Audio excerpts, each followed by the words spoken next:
Goodbye for now, kapamilya. So, nandito po tayo ngayon sa Philippine Terminal 3 Airport. So, pauwi na po ako. Papunta po ako sa airport ng Osaka, Japan.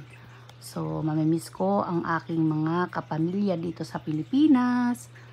Napakaganda at napakasaya ng aming mga memories tuwing ako ay umuwi sa aming bansa.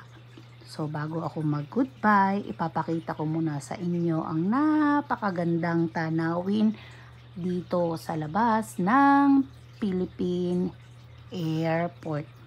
Yan po. Nandito tayo sa may Terminal 3 sa NAIA Airport. Ito po yung pag-alis namin papunta ng Osaka, Japan. So, ayun po yung loob ng Cebu Pacific Airplane. At ayan, maya-maya po kami po ay lilipad na. At syempre, pagtapos lumipad, maya-maya lang, napakadali lang. Andun na kagad instant na sa Japan, diba? Pero ang ganda talaga pagmasda ng mga ulap at syempre, yung langit. Lalo na kapag nasa taas na. Yung feeling mo para ka lang nasa bahay dahil talagang wala kang maramdaman. Ang ganda ng airplanong nasakyan ko na Cebu Pacific. Talagang super. Malaki po siya ha. Tatluhan po yung ano niya. Hindi kagaya po ng mga last na nasasakyan ko is dalawahan lang yung para siyang yung maliit lang. Ito talaga is malaki. So talagang super yan. Ang bilis ng aming pagdating sa Japan.